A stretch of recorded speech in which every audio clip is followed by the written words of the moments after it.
प्रधानमन्त्रीज्यूले हिजो व्यक्त गर्नुभएको अभिव्यक्ति कूटनीतिक, कानुनी र राष्ट्रिय सुरक्षाको दृष्टिले अत्यन्त गम्भीर विषय बनेको छ। प्रधानमन्त्री भनेको व्यक्ति होइनन्, संस्था हुन् र हाम्रो राजकीय संस्थाबाट आएको ज्यादै फितलो भाष्यले राष्ट्रिय सङ्कट उत्पन्न गर्ने जोखिम बढेको छ। यसलाई भइहाल्यो, सामान्य विषय हो, उहाँको आशय अर्कै हो भनेर टार्न मिल्ने खालको विषय होइन। अन्तर्राष्ट्रिय कानुनको स्टोपेल सिद्धान्त अनुसार राज्यका आधिकारिक अभिव्यक्तिहरू पछि अस्वीकार गर्न कठिन हुन्छन्, जसले राष्ट्रिय दाबी कमजोर पार्न सक्छ। यस्ता संवेदनशील विषयमा सार्वजनिक पदाधिकारीले अत्यन्त सावधानी, जिम्मेवारी बोध र कूटनीतिक परिपक्वता सहित भाषा प्रयोग गर्नुपर्ने अनिवार्य हुन्छ, किनभने यसले देशको अन्तर्राष्ट्रिय छवि र हितलाई हानि गर्न सक्छ। आजभोलि केही मानिसहरू आफ्ना नेताले जे भन्यो त्यसलाई सही साबित गर्न देशकै विरुद्ध प्रमाण खोज्न दौडिरहेको छन्।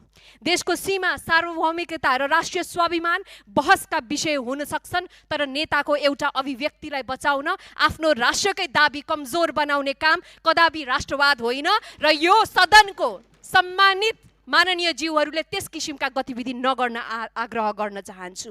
नेता पूजा गर्ने, व्यक्ति पूजा गर्ने यति खतरनाक हुन्छ कि एक दिन मानिसले आफ्नो नेताको बचाउ गर्दै आफ्नो देशको पक्ष छोडेको यहाँहरूलाई स्मरण पनि रहँदैन। त्यसैले मैले सम्पूर्ण सदनलाई भन्न चाहे र यसमा अर्को कुरा राख्न चाहन्छु। सम्मानित सदनमा यस सभाभित्रका अभिव्यक्तिहरूलाई टेक्निकल रूपमा सच्याउन वा पुनः व्याख्या गर्न त सकिएला, तर मेरो गम्भीर चिन्ता छ। मेरो चिन्ता इन्टरनेसनल मेन स्ट्रिमिङ र विश्वव्यापी मिडियामा गइसकेको मेसेजप्रति पनि हो।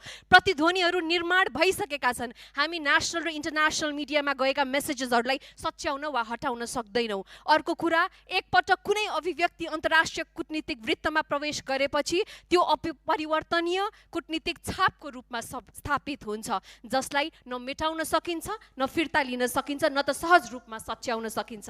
र अन्त्यमा त्रुटि भएको छ। सम्मानीय सभामुख महोदय, हामी सबै सिक्दैछौँ, सिक्ने क्रममा छौँ। प्रधानमन्त्रीज्यू पनि नयाँ हुनुहुन्छ। हामीले आफ्ना त्रुटिहरू यो सिकाइ र भोगाइको क्रममा सच्याउनु पर्ने हुन्छ।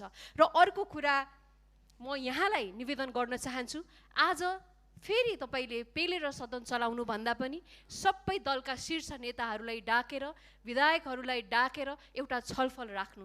हामी यो मुद्दालाई राष्ट्रको गरिमासँग जोडेर हेरौँ र प्रधानमन्त्रीज्यूलाई पनि यो आफ्नो अभिव्यक्ति सच्याउनको लागि र उहाँले यसमा स्पष्टीकरण दिनको लागि हामी अनुरोध गर्न चाहन्छौँ। धन्यवाद।